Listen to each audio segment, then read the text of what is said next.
Hello friends, அப்புறம் என்னோட தங்கச்சிங்களுக்கும் நான் தான் உங்கள் டெய்லர் ப்ரோ பேசுகிறேன். என்னோடய சேனலை விரும்பி பார்க்குற எல்லாருக்கும் வணக்கம். இதுக்கு முன்னாடி நான் ஒரு வீடியோவில் சொல்லியிருந்தேன், ஒரு சகோதரிக்கு வந்து நான் அளவெடுத்து கட் பண்ணி ஸ்டிச் பண்ணி அவங்க போட்டும் காட்ட போகிறாங்கன்னு உங்களுக்கு சொல்லியிருந்தேன். அதை வந்து இந்த வீடியோவில் நீங்கள் பார்க்க போகிறீங்க. அதுவும் இல்லாமல் இதில் நிறையா கொஸ்டின் கேட்டிருந்தீங்க கமெண்ட்ஸில். நிறைய பேர் நிறைய டவுட் கேட்டிருக்கீங்க. அந்த டவுட்டுக்கு பூரா இதில் உங்களுக்கு விடை கிடைக்கிற மாதிரி நான் பண்ணியிருக்கேன். சின்ன சின்ன கரெக்ஷன் பூரா நான் உங்களுக்கு சொல்லிக்கிட்டே வருவேன்.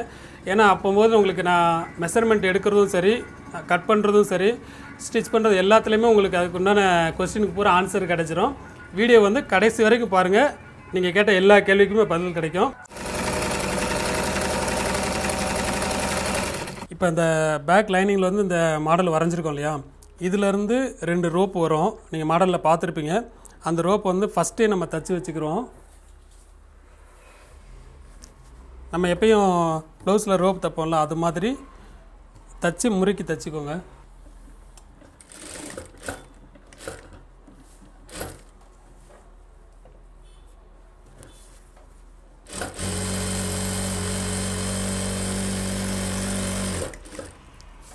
கரெக்டாக 4 இன்ச்சு மடித்து நல்லா கிராஸ் பீஸ் வெட்டி எடுத்துக்கோங்க. ஸ்ட்ரெயிட்டில் போட்டிங்கன்னா நல்லா இருக்காது.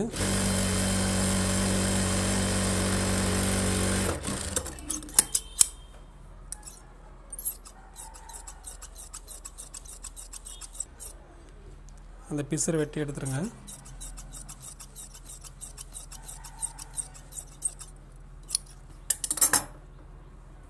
ஒரு சைக்கிள் போக்ஸ் கம்பி வச்சு அதை அப்படியே திருப்பிடுங்க.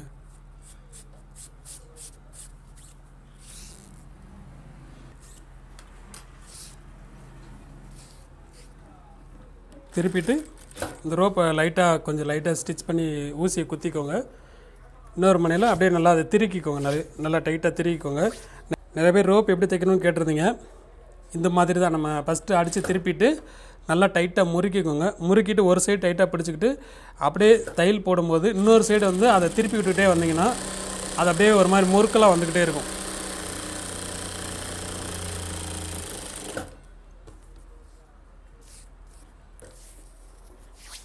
நல்லா இது மாதிரி நல்லா டைட்டாக முறுக்கிக்கோங்க. முறுக்கி டைட்டாக நல்லா இழுத்து பிடிச்சிக்கிட்டு பின் சைடு ஒரு கை வச்சுட்டு அதை அப்படியே திருப்பிக்கிட்டே வாங்க. அதை நீங்கள் எவ்வளோக்கெல்லாம் முறுக்கிறீங்களோ அவ்வளோக்கெல்லாம் வந்து அது நல்லா த்ரெட்டு நல்லா பார்க்குறதுக்கு சூப்பராக இருக்கும். இந்த மாதிரி நல்லா முறுக்கின மாதிரி இருக்கும் பார்க்குறதுக்கு. ரோப் நல்லா நீட்டாக இருக்கும். இது மாதிரி தைச்சிக்கோங்க.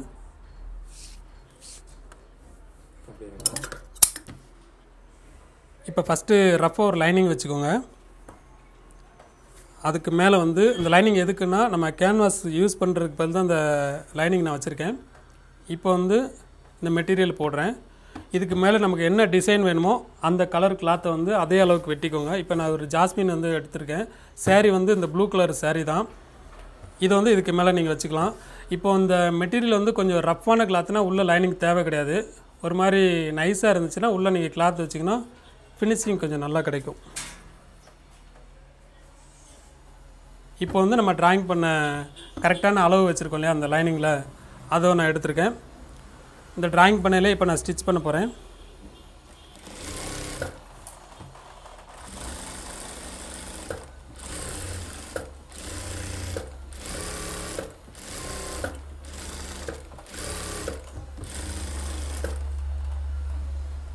இப்போ அந்த ட்ராயிங் பண்ண இடத்துல அந்த எண்டில் நிப்பாட்டிட்டு அப்படியே இந்த கிராஸுக்கு வந்துடுங்க. கிராஸ் பண்ணிட்டோமா? இப்போ வந்து நம்ம இந்த ரோப் தைச்சிருக்கோம் இல்லையா, இதை வந்து நீங்கள் சிங்கிளாக வேணாலும் வச்சுக்கலாம், இல்லை 4 ரோப் வேணாலும் வச்சுக்கலாம். இதை நான் தைச்சதுக்கப்புறம் மாடல் பாருங்கள்.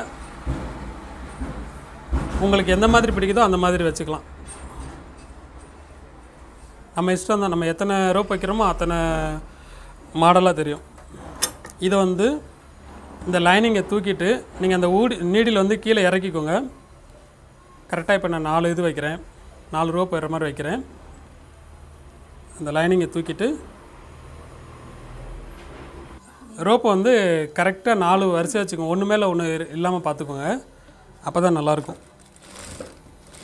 அந்த 4 ரோப்புக்கு தகுந்த மாதிரி அந்த கேப்பை விட்டுட்டு அதுலேருந்து அப்படியே ஸ்ட்ரெயிட்டாக அந்த ட்ராயிங் பண்ணையில் கொண்டு வந்துடுங்க. இப்போ நீங்கள் இங்கே 2 ரோப் தான் வைக்கிறீங்கன்னா அதுக்கேற்ற மாதிரி இந்த பாயிண்ட் வந்து குறைச்சிக்கோங்க. இது நான் 4 வச்சதுனால இந்த லென்த்து கூட்டியிருக்கேன். இப்போ நான் அந்த நெக்கை வெட்டி நான் எடுக்கிறேன்.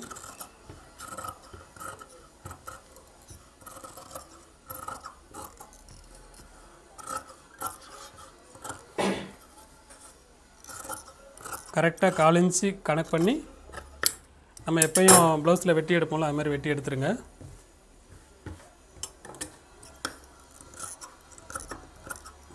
இது நம்ம ரவுண்டில் அந்த வெட்டுவோம் இல்லையா, அப்போ தான் அந்த டர்னிங் கரெக்டாக வரும். முடிஞ்ச வரைக்கும் பக்கத்தில் வெட்டுங்க, அப்போ தான் அந்த ரவுண்டு வந்து கரெக்டாக வரும். இப்போ இதை வெட்டி முடிச்சிட்டேன். இப்போ இந்த நெக்கை நம்ம திருப்புறோம். நம்ம அந்த ரோப் வச்சுருந்தோம் இல்லையா, கரெக்டாக அந்த ரோப்பு மட்டும் கரெக்டாக இழுத்திங்கன்னா அந்த 4 ரோப் வந்து கரெக்டாக அப்படி வந்துடும்.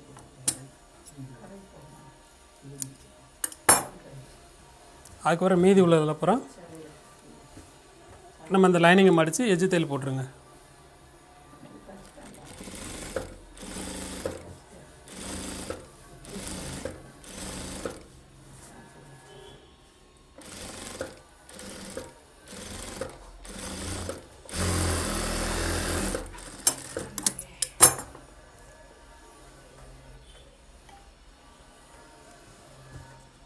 இப்போ வந்து நம்ம எப்பயும் அந்த ஓரத்தில் எஜ்ஜு தையல் போடுவோம் இல்லையா, அந்த பைப்பிங் வர்ற மாதிரி அதை கனெக்ட் பண்ணி அந்த எஜ்ஜு தையல் மேலேயே லைட்டாக அந்த பிங்க் கலர் லைனிங் தெரிகிற மாதிரி போட்டுக்கோங்க. நிறைய பேர் கேட்டிருந்தீங்க லைனிங்கில் பைப்பிங் வச்சா வெளுத்துரும்னு சொல்லி கேட்டிங்க. நம்ம சாதாரண லைனிங் போட்டால் கண்டிப்பாக வெளுத்துரும், 2 டைம் வாஷ் பண்ணாலே வெளுத்துரும். நீங்கள் கொஞ்சம் நல்ல கிளாத்தாக போட்டிங்கன்னா கண்டிப்பாக அது வெளுக்காது, அந்த இது கரெக்டாக இருக்கும். அதே மாதிரி பைப்பிங் ரொம்ப பெருசாக தெரிகிற மாதிரி வச்சிங்கன்னா அது லைனிங் தெரிஞ்சிடும். கரெக்டாக அந்த எட்ஜ் அளவு வச்சிங்கன்னா தான் உங்களுக்கு கிளியராக அந்த பைப்பிங் மாதிரி நல்லாயிருக்கும், நீட்டாக இருக்கும்.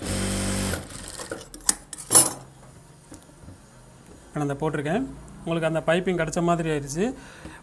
முக்கியமாக சாதா லைனிங் போடாதீங்க, கண்டிப்பாக வெளுத்துரும். கொஞ்சம் குவாலிட்டியான லைனிங் போட்டிங்கன்னா தான் வெளுக்காமல் இருக்கும். இப்போ நான் இதை நான் போட்டு முடிச்சிட்டேன்னா, இப்போ வந்து சாரீ வந்து ப்ளூ கலரு, உள்ளே வந்து மெட்டீரியல் ப்ளவுஸ் மெட்டீரியல் வந்து ரோஸ் கலர் நான் கொடுத்துருக்கேன். நம்ம இந்த 2 கலரும் வர்ற மாதிரி அந்த ப்ளவுஸ் தைக்க போகிறோம். அதனால் அந்த ப்ளூ கலர் மேலே வச்சுருக்கேன். இதில் பாதி நமக்கு வந்து ப்ளூ இருந்தால் போதும், மீதி வந்து பிங்க் தெரியணும், அப்போ தான் நல்லாயிருக்கும். இதில் வந்து நான் அந்த ட்ராயிங் பண்ணுறேன் பாருங்கள்.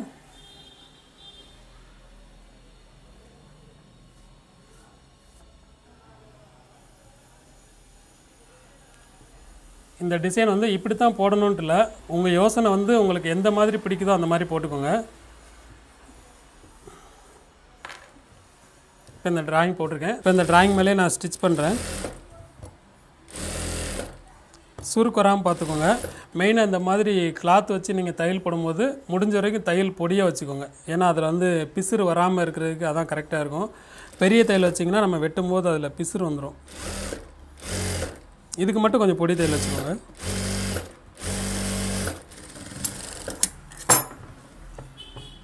நான் அந்த ட்ராயிங்லேயே தையல் போட்டுட்டேன்.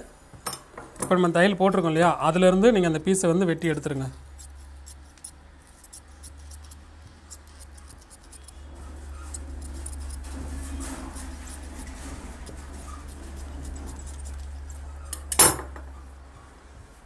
இதை நான் வெட்டி எடுத்துட்டேன். இப்போ வந்து பேக் சைடுக்கு வந்து நம்ம ரஃபாக எப்போயும் தையல் போடுவோம் இல்லையா, அது மாதிரி அந்த லைனிங் தான் நம்ம கரெக்டான அளவு. அதை கனெக்ட் பண்ணி ஃபுல்லாக ரஃபாக ஒரு 1/4 இன்ச்சு விட்டுட்டு ரஃபாக தையல் போட்டுருங்க.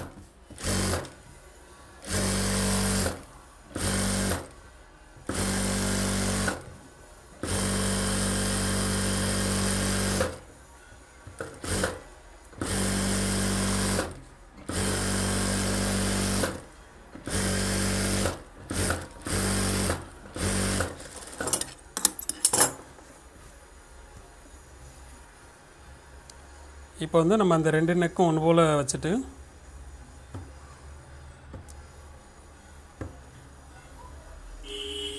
லைனிங் தான் நம்ம கரெக்டான அளவு, அதை கனெக்ட் பண்ணி மீதி இருக்கிற பிசுரெல்லாம் சைஸ் பண்ணி விட்ருங்க.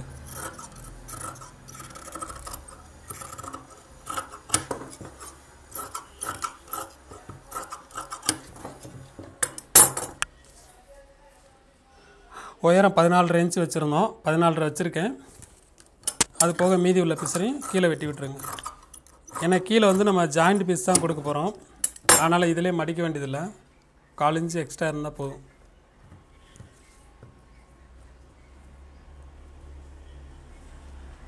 இந்த ரோப் வச்சு தான் இப்போ மாடல் பண்ண போகிறேன். அந்த பைப்பிங்க்கு வந்து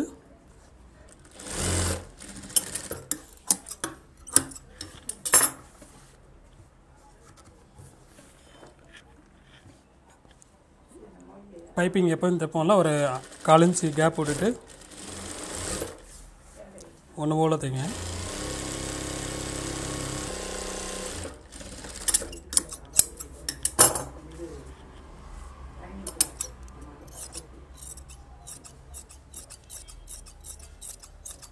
நம்ம தைக்கிற அளவுக்கு கனெக்ட் பண்ணிவிட்டு மீதி பிசரை வெட்டிடுங்க.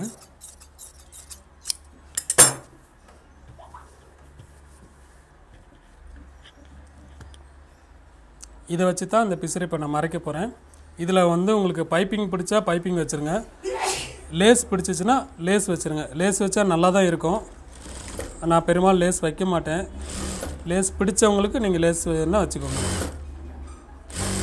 இந்த கோல்டு கலர் லேஸ் வச்சிங்கன்னா நல்லா எடுப்பாக இருக்கும்.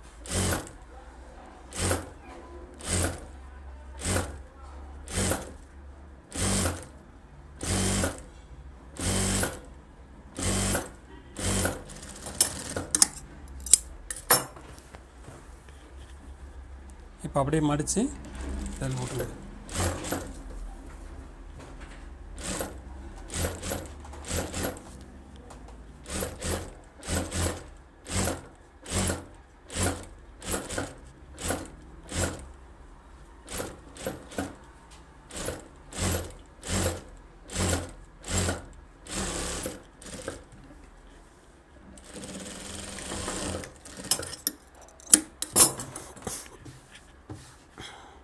இப்போ உங்களுக்கு பிசுறு தெரியாமல் நல்லா க்ளீன் ஆயிடுச்சு. இப்போ இந்த ரோப் வந்து கரெக்டாக இப்படி தள்ளி வச்சுக்கோங்க. இந்த ரோப்பில் வந்து நிறைய மாடல் பண்ணலாம், உங்களுக்கு எந்த மாதிரி பிடிக்குதோ அது மாதிரி பண்ணிக்கோங்க. இதில் உங்களுக்கு வந்து ஸ்டோன் வச்ச ரிங்கு வந்து கடையில் விற்கும். அந்த ரிங்கு கிடச்சிச்சின்னா இடையில ஒரு ரிங்கு சேர்த்துக்கிட்டிங்கன்னா இடையில பூரா ஒரு 4 ரிங்கு வர்ற மாதிரி இருக்கும். அது ரொம்ப ஃபேன்சியாக இருக்கும். ஃபேன்சி சிலைக்கெல்லாம் ரொம்ப சூப்பராக இருக்கும், வித்தியாசமாக இருக்கும் பார்க்குறதுக்கு. இப்போ வந்து நான் உங்களுக்கு நார்மலாக பண்ணியிருக்கேன். இதிலேருந்து உங்களுக்கு எவ்வளோ ஐடியா கிடைக்குதோ அதுக்கேற்ற மாதிரி என்னாலும் பண்ணிக்கலாம். இதில் நீங்கள் ஸ்டோன் வச்சுக்கிட்டாலும் சரி, இல்லை இந்த ரோப்பை வந்து டிஃப்ரெண்ட்டாக அந்த மாதிரி முறுக்குன மாதிரி இருக்கும், ரெடிமேடாகவே இருக்கும், அது வச்சுக்கிட்டாலும் சரி, இல்லை ஒரே ரிங்கு இங்கே பெரிய ரிங்கு போட்டு அதிலேருந்து 4 ரோப் வர்ற மாதிரி இருந்தாலும் சரி, எப்படி வச்சாலும் உங்களுக்கு நல்லாயிருக்கும். அது நீங்கள் ஐடியா பண்ணுங்கள். இப்போ வந்து இந்த 4 ரோப்பையும் வந்து நான் இன்னொரு இதில் கனெக்ட் பண்ண போகிறேன். அதுக்கு வந்து ஒரு ரஃப்பாக ஒரு நமக்கு இந்த லென்த்தை பார்த்துக்கோங்க, அதை கனெக்ட் பண்ணிவிட்டு அந்த ரோப்பு நம்மளுக்கு தெரியுது இல்லைங்களா, அதிலிருந்து ஒரு ரவுண்ட் பண்ணிக்கோங்க.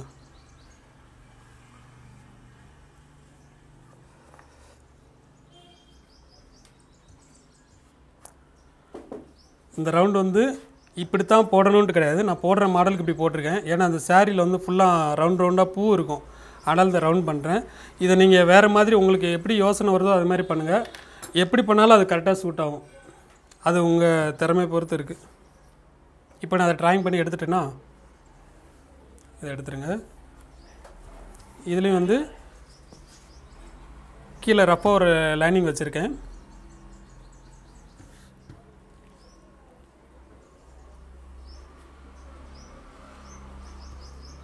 இந்த ட்ராயிங் பண்ணியிருக்கோம் இல்லையா, அதில் அப்படியே டைம் பண்ணுங்க.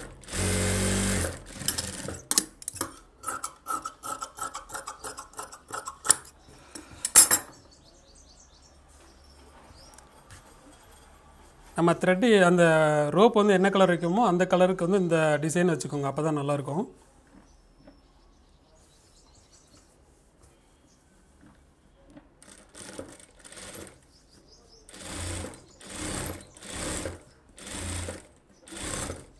அந்த லைனிங் ஒதுக்கிட்டு ஓரத்தில் எச்சு தேல், நீங்கள் எந்த பார்ட்ஸு தைச்சாலும் சரி அதை ஒதுக்கி அந்த ஓரத்தில் போட்டிங்கன்னா நம்ம அந்த என்ன டிசைன் எடுக்கிறோமோ அது ஃபினிஷிங் ஆட்டோமேட்டிக்காக கரெக்டாக வந்து நிற்கும். இல்லைன்னா ஒரு மாதிரி கோணல் மாடலாக வரும், இது நல்லா நீட்டாக இருக்கும்.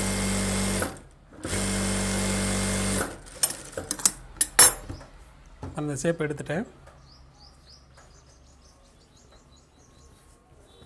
இப்போ இந்த பாடி பீஸ் இருக்கு இல்லையா, இந்த ரோப்பை கரெக்டாக வரிசையாக வச்சுக்கோங்க.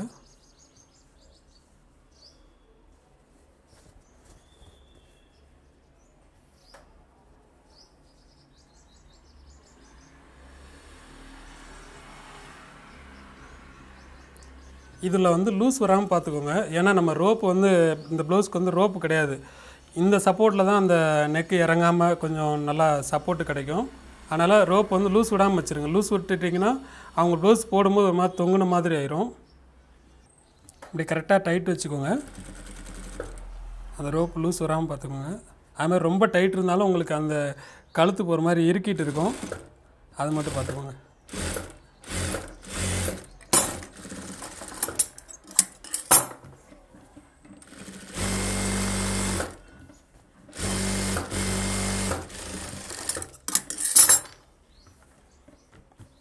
இதை வச்சுட்டு இப்படி லைட்டாக இப்படி இழுத்து பார்த்தீங்கன்னா உங்களுக்கு தெரியும் அந்த ரோப் வந்து கரெக்டாக இருக்கும். ஒரு மாதிரி இழுவை கொடுத்துச்சுன்னா அந்த கழுத்து வந்து உங்களுக்கு ஷோல்டர் பக்கம் ஒரு மாதிரி இறுக்கிடும். அதனால் லூஸ் வராமல் கரெக்டாக பார்த்து வச்சுக்கோங்க. டைட்டும் வரக்கூடாது, லூஸும் வரக்கூடாது. இப்போ இது வந்து 14 இன்ச்சு நான் கனெக்ட் பண்ணியிருந்தோம் இல்லையா, அவங்களுக்கு அளவு எடுத்திருந்தோம். அதை கனெக்ட் பண்ணி கீழே ஒரு பீஸ் ஜாயின் பண்ணி மடித்து தைச்சிட வேண்டியதான்.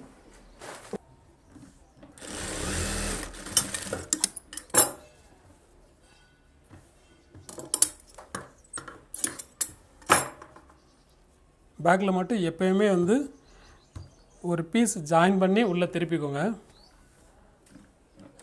அது உங்களுக்கு நல்லா பேக் சைடு வந்து நல்லா இடுப்பில் கரெக்டாக உட்காரும்.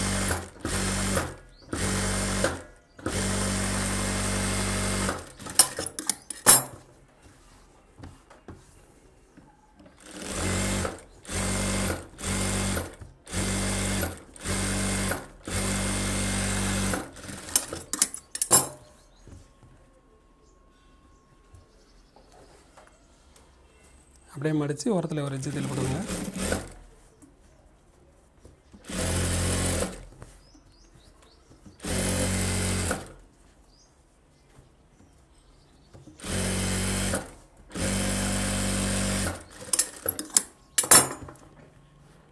தையல் போட்டு முடிச்சாச்சு. இப்போ வந்து நீங்கள் எப்படி இழுத்தாலும் சரி அந்த பேக்கில் வந்து முறுக்கவே செய்யாது, கரெக்டாக இடுப்பில் உட்காரும்.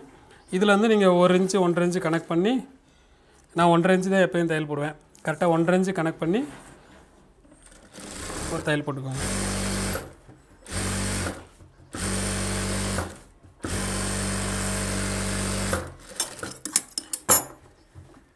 இதில் வந்து பேக்கில் வந்து நான் எப்போயுமே 4 தையல் போடுவேன். மாடல் ப்ளவுஸ் பூராமே 4 தையல் போடுவேன். கொஞ்சம் அந்த ஸ்டிஃப்னஸ் கிடைக்கணுங்கிறதுக்காண்டி. கீழே போட்ட ஓரத்தையல் பக்கத்தில் இடத்தையல் போட்டுக்கோங்க.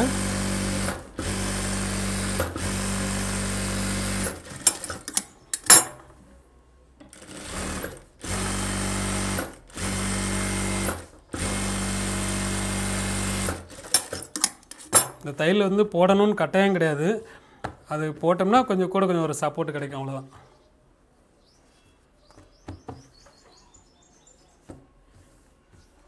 பேக் ரெடி ஆயிடுச்சு. இப்போ நம்ம ஃப்ரண்ட்டை தைக்கலாம். இதை பேக் வந்து இதோட வேண்டாம், இதில் கொஞ்சம் ஒர்க் வைக்கணும்னு நினச்சிங்கன்னா இடையில ஒரு லேஸ் ஒன்று சேர்த்துக்கலாம். லேஸ் வந்து சேர்த்திங்கன்னா கொஞ்சம் கிராண்டாக தெரியும். இந்த ரவுண்டில் வந்து வேறு எதுவும் பேட்ச் ஒர்க் மாதிரி எதுவும் வச்சிங்கனாலும் நல்லாயிருக்கும். இல்லை பேட்ச் ஒர்க் எனக்கு பிடிக்காது, நிறைய பேருக்கு பிடிக்காது, வாஷ் பண்ணும்போது பிஞ்சிரும்னு சொல்லுவாங்க. அப்படி இருந்தால் இந்த பிங்க் கலர் இருக்கு இல்லையா, இந்த பிங்க் கலரையே நீங்கள் இதெல்லாம் சேர்த்துக்கலாம். அடுத்த வீடியோவில் பார்க்கலாம். பாய்.